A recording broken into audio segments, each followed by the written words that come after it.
You're listening to the Silicon Valley Podcast.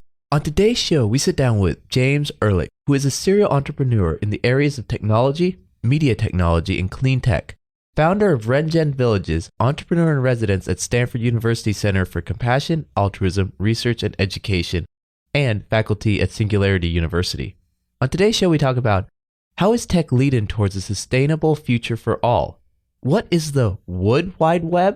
How is digital twins used in the modeling villages of the future? What technology will be used for completely self-reliant cities? And what is it like to be the first ever entrepreneur in residence at Stanford? This and much more on today's episode of Silicon Valley. Welcome to the Silicon Valley Podcast with your host, Sean Flynn, who interviews famous entrepreneurs, venture capitalists, and leaders in tech. Learn their secrets and see tomorrow's world today. James, thank you for taking the time today to be on Silicon Valley. Thanks for having me. Now, James, you've had a fascinating career, and what really amazed me is the start of it was actually at Lucasfilms. Could you talk a little bit about this? It goes back to when I was actually in New York and growing up on Long Island and New York City and Manhattan. And I was involved in lighting design and working for rock and roll bands doing their lighting. And this was the transition time between analog and digital systems. And at that moment, I started to learn about programming and software programming. And I was particularly interested in video games and video game design. So when I finished my undergrad degree at New York University, I moved out to San Francisco, Silicon Valley. And instead of moving into the valley itself, I moved north to the North Bay, to Marin County. And we're working with some fantastic folks who were working with George Lucas, Industrial Light and Magic, and LucasArts, and decided to start a software company in the early 1990s, building tools for digital effects for motion pictures, as also doing video games and tools for video game development. And after Lucasfilms, you had your own TV show that was syndicated nationally. Could you talk a little bit about the show and your guerrilla market and tactics to grow this phenomenon? As I said, up in Marin County in Northern California, and it was just a really beautiful place. And I was surrounded by these organic, biodynamic family farms producing just really gorgeous kinds of food and artisanal ingredients. And I was feeling so good at making these friends and enjoying these farm-to-table meals. And even though I had my software company and we were doing well and that was running, I decided to start to do some case study research because I didn't even know what the word organic meant in the early mid-1990s. I thought everything was organic, including petroleum. So learning about that was really fascinating. And as I was digging into this whole concept about farming in these particular ways that were generating high yield outcomes, I started to film the stories of these family farms and these farmers and tracking the food, where it was going to schools, to elder care, to restaurants.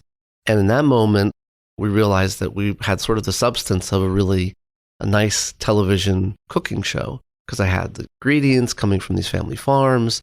I had these, let's say, 1 to 3 Michelin star chefs that we were featuring. And the marriage of those things together, we started a public access TV show in the Bay Area. Originally, it was in the North Bay, and then we branched out to San Francisco. And in the early year or two that we were producing, we were about 8 or 10 local public access TV stations. And back then, in the 90s, you had about 35 channels on TV. And by law, one of them had to be a local public access cable channel. And so the odds of people actually tuning in and watching our show were really high because it was a 1 in 35 chance that you could land on our TV series. And it was called Organic Living. I was filming in high definition. I was using Apple Mac and FireWire and Final Cut Pro. And we were basically the Spielbergs of public access television because it was letterboxed. It was quite beautiful. Seemingly overnight, we got this demand for the show.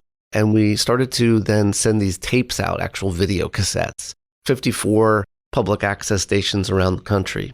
We really got the interest from some public television stations because people were producing and watching the PBS said, your show should be on my local public television station. So in 2003, we put a little bit of money into some higher production value, and we did a satellite feed.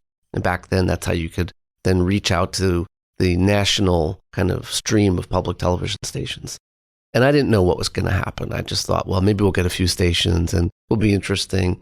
After the satellite feed happened, we had 62 stations that picked us up.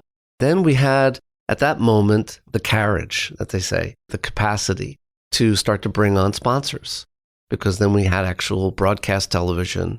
The apex of the show, we had about 122 public television stations around the country, reaching about 35 million homes each week. And we had a best-selling companion cookbook that I co-authored on Hachette in 2007. And we had two versions of the show. We had one show called Organic Living and the other show that was called Hippie Gourmet, just to sort of A/B test with sort of edgier and get more viewers. Hippie Gourmet for sure got more viewers because whether you like hippies or don't like hippies, people would tune in and then learn something that people really enjoyed the show. But the Hippie Gourmet didn't do well in terms of sponsorship, of course, because not a lot of the blue chip sponsors are interested in putting their money behind that. But was a phenomenal experience for us was to be reaching people around the country with this prosaic series of farm-to-table experiences, of delicious food, of life-affirming kinds of activities that were so simple and yet so pleasurable and heartwarming.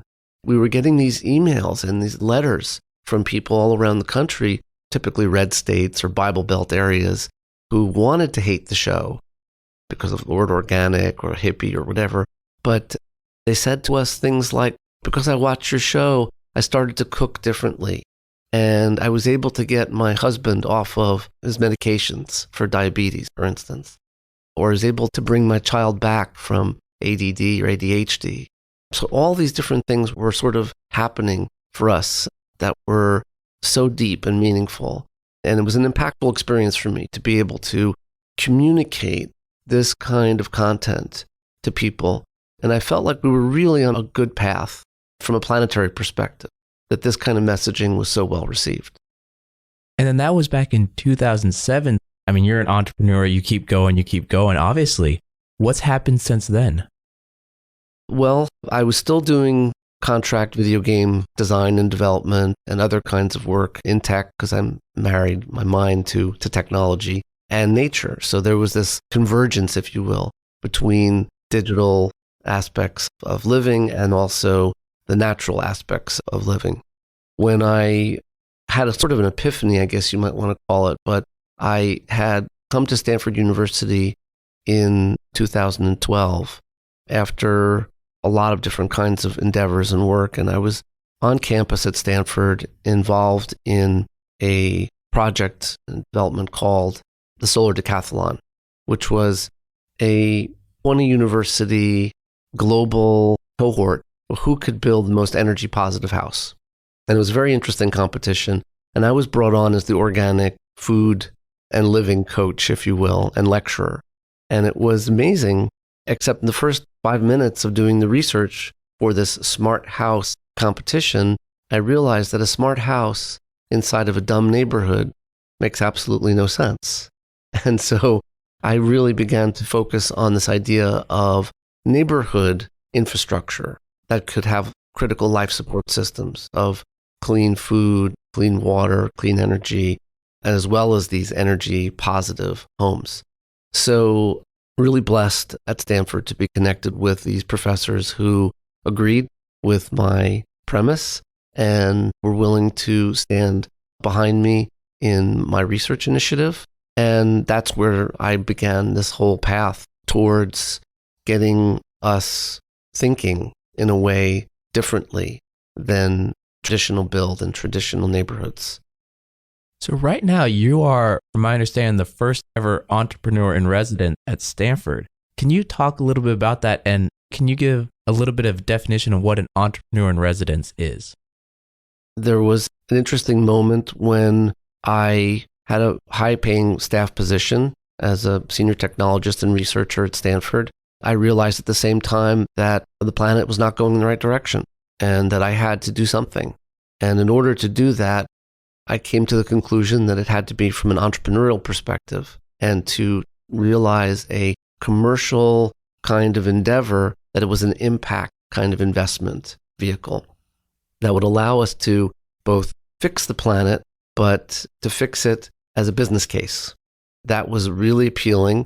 The issue at Stanford, of course, is that senior staff positions, researchers, even professors, were not allowed to have commercial activities in addition to their daily academic activities. So I applied for professional leave of absence, which not a lot of people do, because who wants to give up a high-paying position and job at Stanford? But I did it because I didn't want to lose my affiliation and my connectivity to Stanford, because it's such an incredible campus and resource that's actually doing so many things to fix our world. So instead, I went back into kind of this entrepreneurial mode of not taking salary from Stanford and instead taking a position as an entrepreneur in residence. And this is the first time in basically 125-year history that that title was applied to somebody in Stanford. I was working at the time with Professor Larry Leifer in the Center for Design Research, which is part of the School of Mechanical Engineering. Really started diving into this research initiative that I was self-funding. So I was putting my own money up to do these off-campus satellite prototyping of circular waste and food systems, things that would be connected to smart house infrastructure. And that's where that connectivity started to really take off. Now, can you give us a little bit more information about the whole connectivity of the environment? I have done a little research and I heard about the Wood Wide Web. Can you talk a little bit about this? I was deeply inspired by the work of Dr. Suzanne Simard from the University of Vancouver in British Columbia. It's a really interesting story. She was up in the Pacific Northwest and her dog had fallen into an outhouse hole. They were feverishly trying to get the dog rescued, which they did, fortunately. And as she was down in this hole, she noticed on the side of the walls that there was this, what looked like this sort of Ethernet cabling between all of the trees and the bushes and the plants and under the forest floor. And she was particularly curious, where were all these connections leading from and to?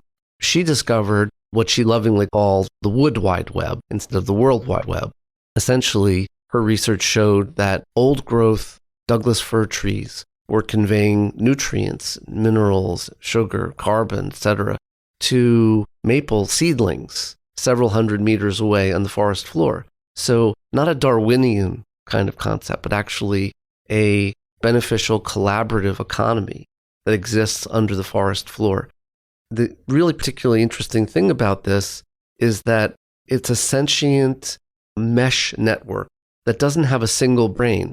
It's actually distributed intelligence that at the point of sensing can make decisions, but also relates information across the entire network. It's a have-need network.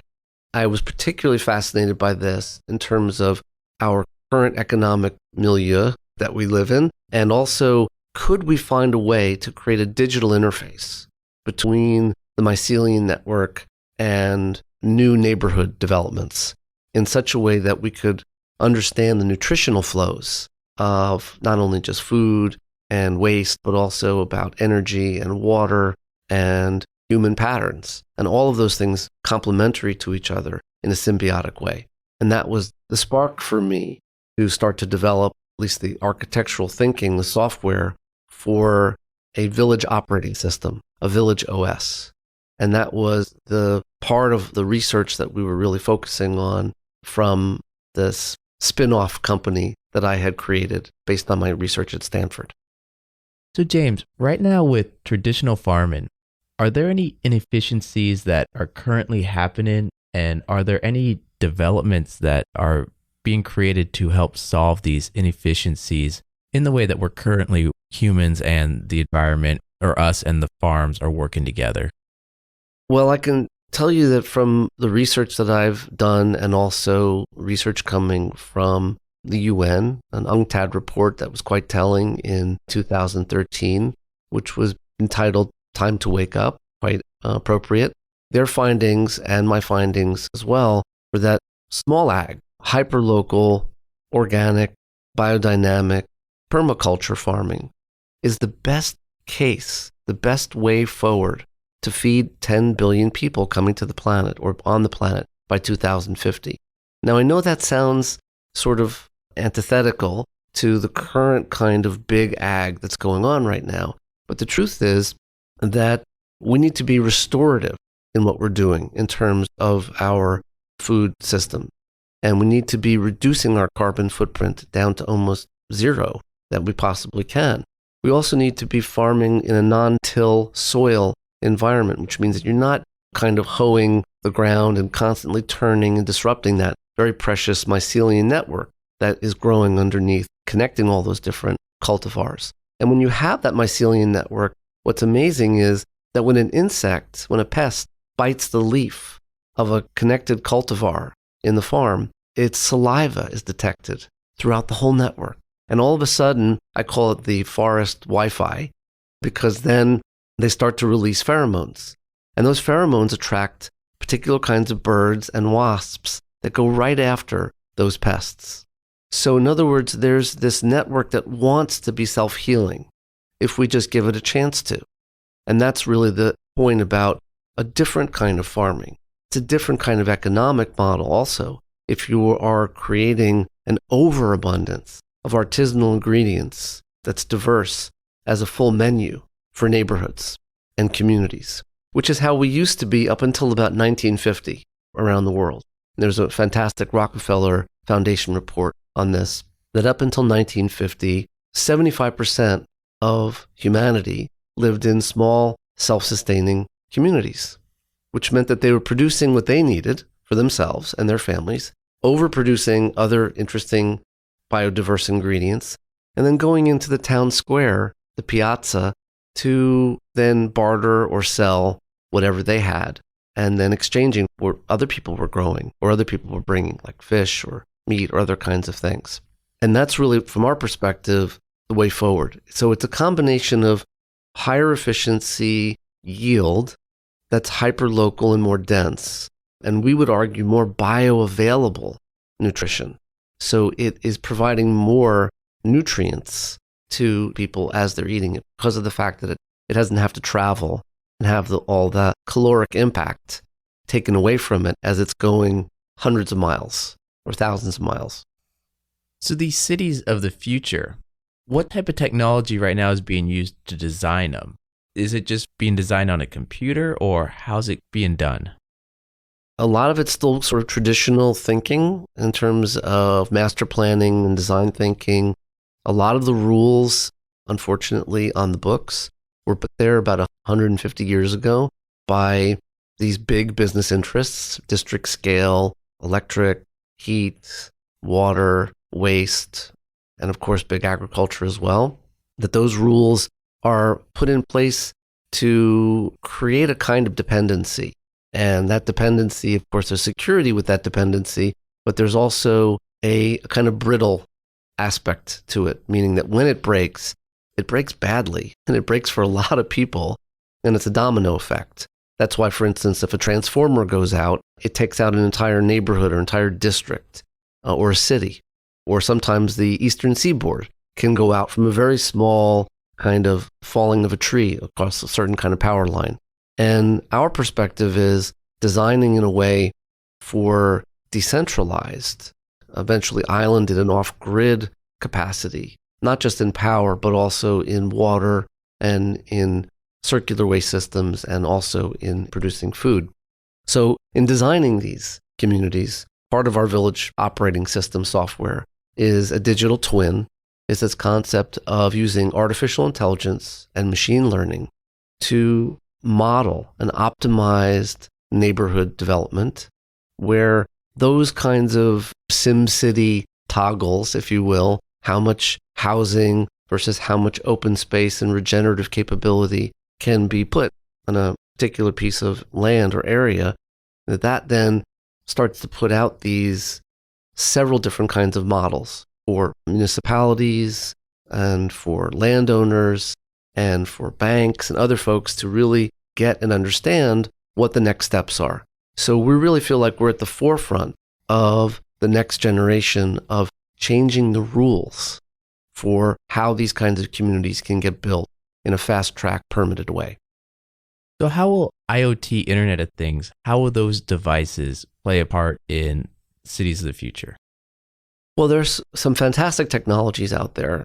Our main goal really is as follows. It's resiliency using regenerative and restorative mechanisms.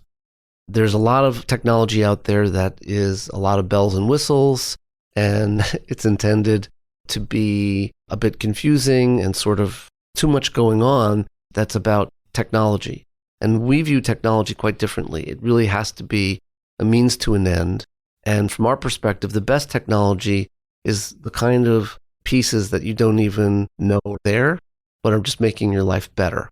And that's really the concept, is that there's kinds of technologies, whether it's in power generation and microgrid storage and sharing of power across neighbors, or whether it's in clean water technology or clean food or circular waste systems, that all of those pieces are humming along in the same way that when you go to your kitchen or you go into your bedroom and you turn the light on or you turn the faucet on, everything just works. It's a means to an end, in other words. Except with us, our system is off-grid. It's decentralized. So it's reliable, but it's reliable right there in the context of your own neighborhood and your community. Right there, you talked about a grid system, a renewable waste system. Can you go in a little more detail about what each of these systems are? There's a lot of technologies that are out there right now that are bulletproof, that work really well, that are siloed, meaning that they do what they do and they stand alone, whether it's a water system, energy system, waste system, etc.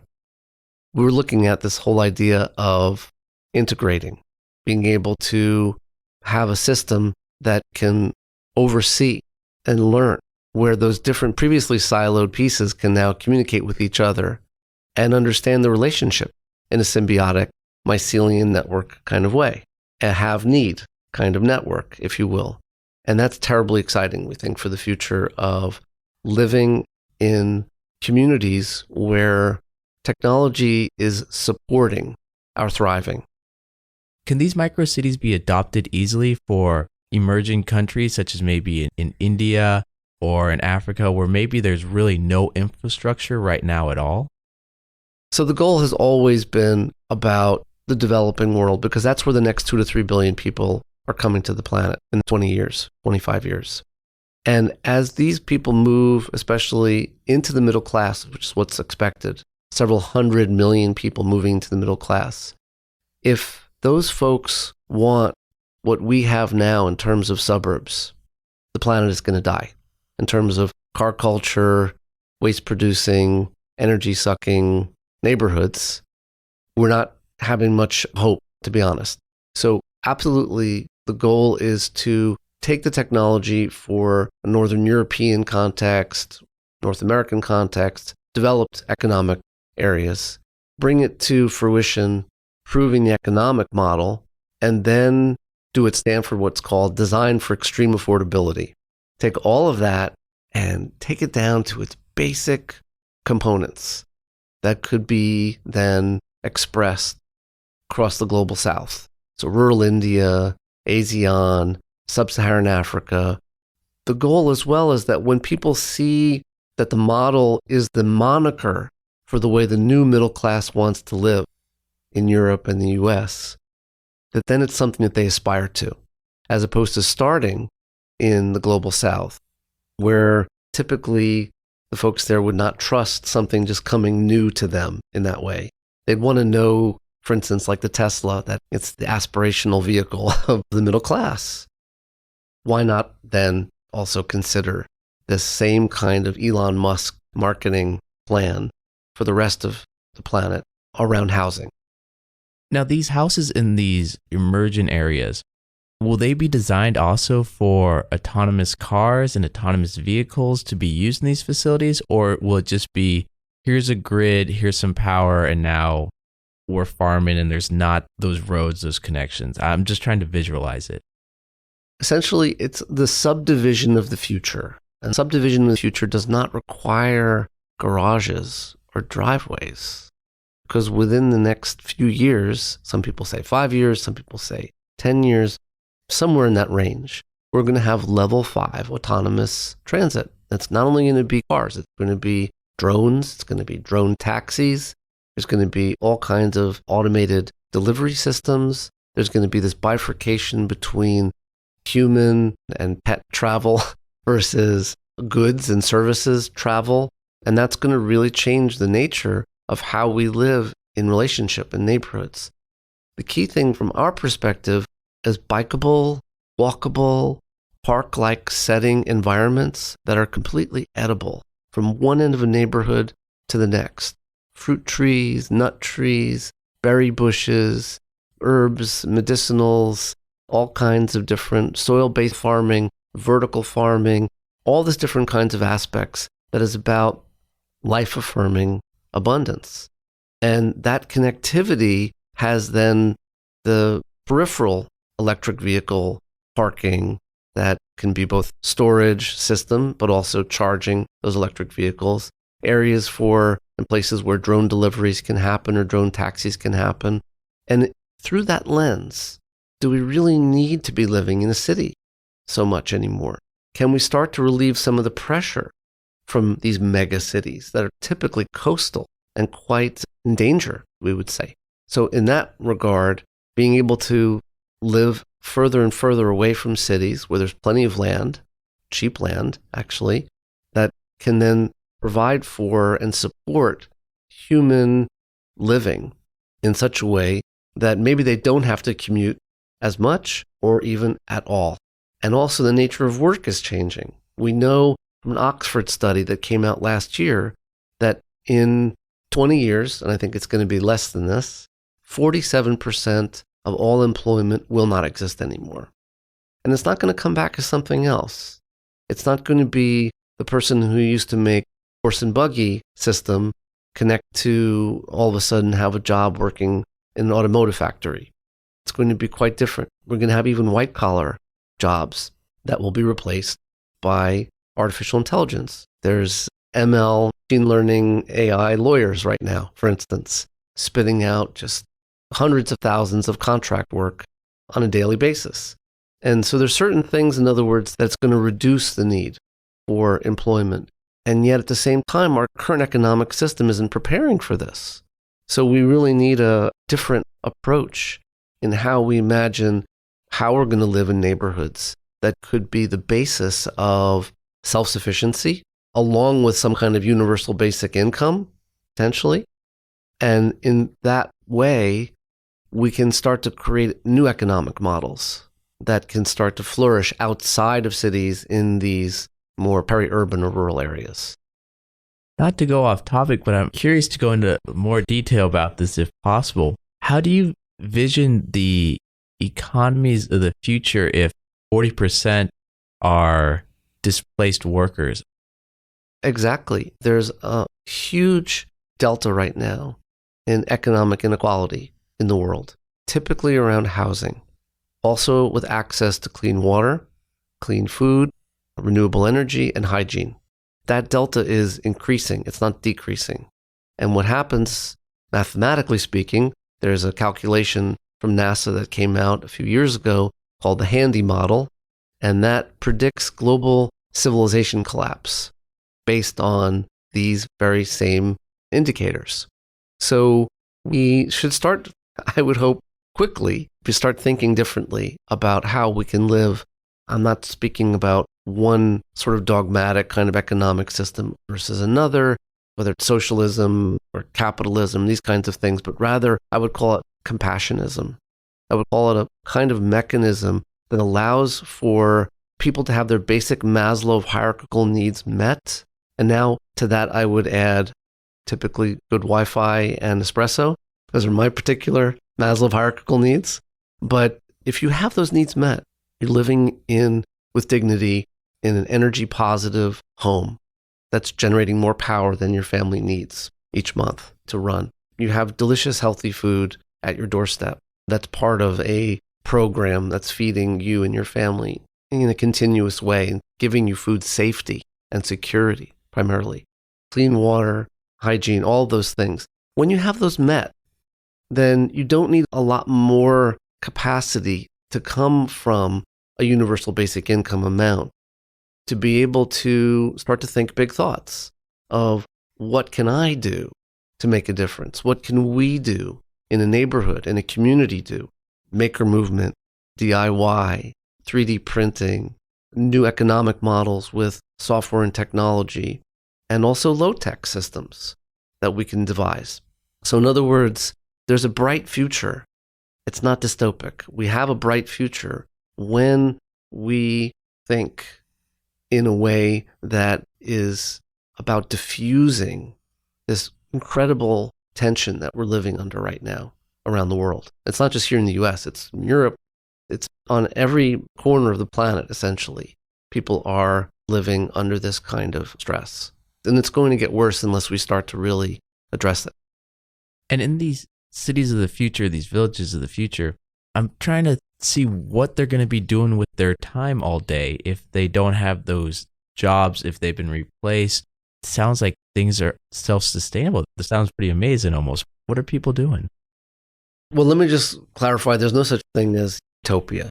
Okay, we understand that. Human nature, there's good people, there's bad people, there's greed, there's avarice, there's all these different things that people have. And it's part of our nature as a species. At the same time, there have been really good tests, for instance, in Finland about universal basic income for, I think, a 2-year research program that they did where they gave each family, instead of a welfare payment, they gave them a certain amount of basic income per month. And it was really interesting to see that people weren't just sort of sitting at home watching football, bubbling hookah. They were actually learning and improving themselves and trying to find themselves in this next era of culture and humanity and technology. In other words, that the system was there to support them in a way that they could find new ways forward. And that's really where I think this is going to lead. I really do. And these cities in the future, are they siloed or is there communication going on between them? Because I would think that a city in the US wouldn't be the same city built in sub-Saharan Africa. Look, you're absolutely right. I mean, first of all, I'd like to just say that I'm more of a village, town, neighborhood person, that a town is built by a series of villages and a village is built by a series of neighborhoods. And that those neighborhoods themselves, each one of them and each village is redundant and resilient with its own capacity and capabilities. That's the first thing. The second, though, is that doesn't mean they're gated. In fact, it's the opposite. They're more like university campuses. The best eco-villages in the world have ebb and flow of people coming from all around the world, taking classes, teaching classes, learning, doing research. There's this wonderful opportunity to look at creating these sort of off-grid neighborhoods that are lily pads of connectivity. And that's also part of the village operating system software model, which is that these communities are interconnected and can improve each other autonomously by climate zone. That's a first of its kind. Can you talk more about the communication among these villages? What type of information is being passed back and forth? How is it being done? Well, from a technological perspective, it's primarily infrastructure, food, water, energy, waste, critical life support systems, neighborhood scale, that are being optimized and learning from each other in similar climate zones. That's kind of the Buckminster-Fuller perspective on looking at the world from a resource-driven framework, as opposed to sort of arbitrary, capricious lines drawn on maps. So border-free, in other words, sharing of data between neighborhoods. The neighborhoods themselves are talking to each other from an infrastructure perspective. And then there's the sociological, anthropological kind of content and culture, expressions of life-affirming kinds of abilities, things that people are doing that could be really interesting as the social glue, if you will, to help each of these kinds of communities in similar cultural aspect areas to build and have stronger ties with each other internally to their neighborhoods, but also externally to other neighborhoods and other communities. So, for instance, it's already proven that a successful eco-village of even just 100 homes has a 25-kilometer public goodwill radius that surrounds it because it's overproducing these beautiful artisanal ingredients, creating restorative ecology around it, so park-like settings. It's drawing in the neighbors and the people in such a way that they're engaged in community activities and all different kinds of things that are happening there. And that's a pretty good radius. Normal neighborhoods are the opposite. They are sort of self-interested and isolated. Even though they seem to be connected by roads and by Wi-Fi and all these other kinds of networks, the truth is that the typical kind of architecture that you see even is that the garage faces the street, that people, before they even get to their house, the garage door is opening. As they pull in, there's a seamless moment where the garage door is closing right behind them, and then they're in, they're done. They don't want any kind of connectivity with anybody else or anyone else in that area. So we see a lot of opportunity to reimagine communities where just physically and viscerally people have more opportunities to connect with each other. And this also applies especially to aging. This whole idea of senior living or assisted living for us is perverse because we want to see a world where as people get older, their knowledge, their wisdom can be imparted to the youngest people living in the community, and that the youngest people's energy and enthusiasm can be infectious to those people who are older, and that they feel young again. To be perfectly honest, when you're born in a community, where when you go to the community center and you see these notices on the wall of birth notices, birthdays, graduations, life celebrations, anniversaries, and then you also see elder care, hospice care, and death notices, that you see on one board a story arc of life, where you fit in.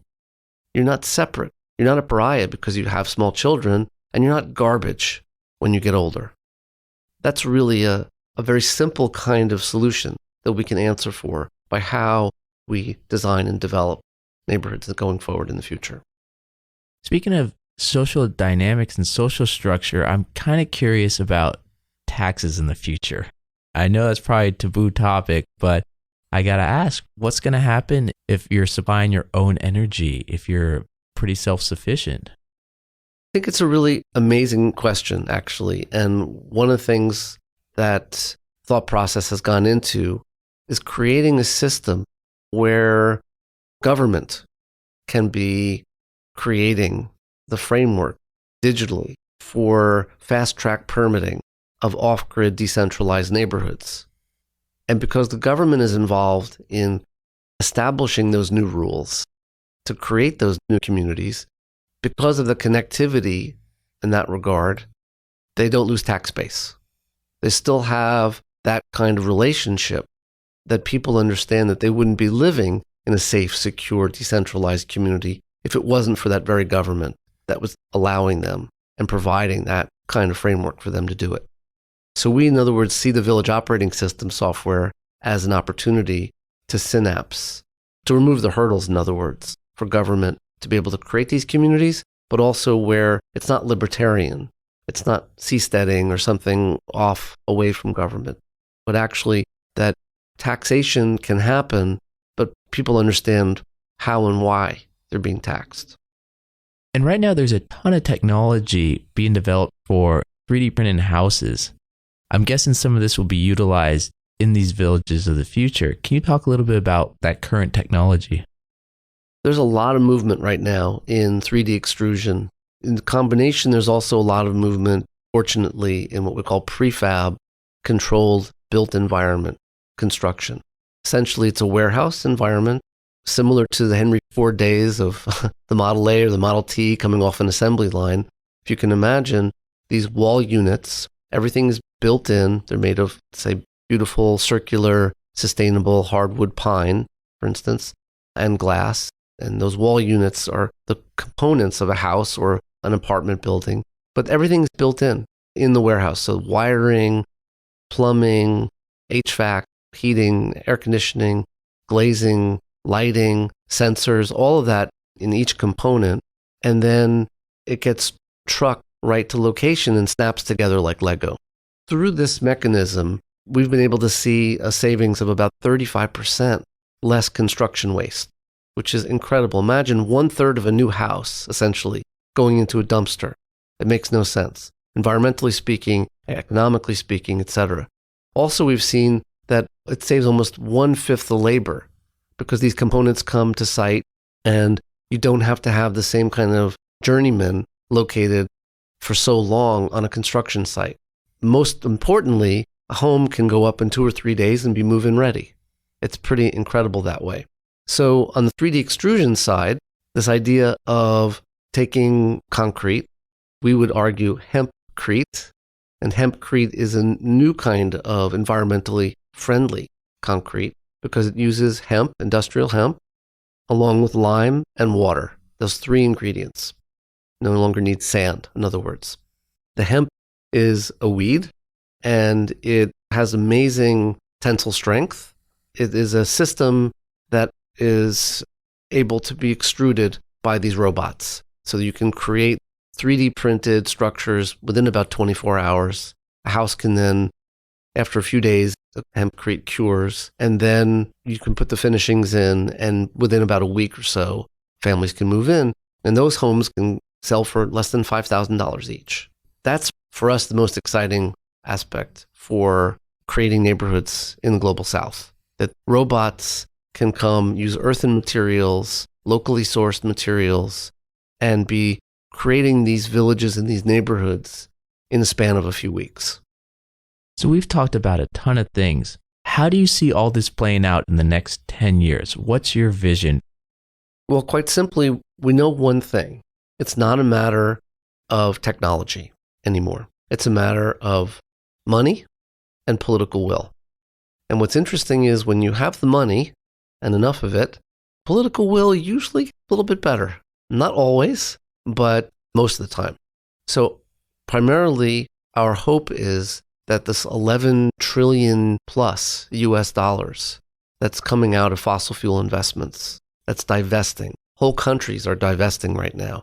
Norway, Ireland, University of California, God love them. And there's a lot of money now that can be applied to creating the future neighborhoods that answer critical housing shortages and also address almost all the 17 Sustainable Development Goals baked into one kind of master plan thinking. The future we see in the next 5 to 10 years is a Marshall Plan, if you will, to take these kinds of funds and apply it to residential regenerative real estate funds and a green bond that can allow for these communities to be built rapidly and at scale, using prefab manufacturing, 3D printing, and integrating all those technologies in such a way that they are rolling out new neighborhoods to meet the needs of social, affordable, middle-class housing in a way that is restorative and regenerative and life-supporting and life-affirming. That's the goal. There's a lot of talk about colonizing Mars. It's in the news, Elon Musk all the time. Is this type of technology able to be applied to space exploration, space colonization? How does this all work? Absolutely. So I'm a senior fellow at NASA Ames Research Center and part of a consortium of university and technology colleagues there. And albeit I'm a bit of a pain in their ass because I'm a terrestrial guy more than extraplanetary guy. But what we're doing with ReGen Villages is absolutely applicable to what Elon Musk wants to do on Mars and what other folks are trying to do on the moon. We feel like we can do both. I'm a big Elon fanboy. Let me just put it out there. He wants to see 1 million people by 2050 living full-time on Mars. And I think that's an incredible aspiration. At the same time, there's 10 billion people at that moment who are going to be living here on Earth.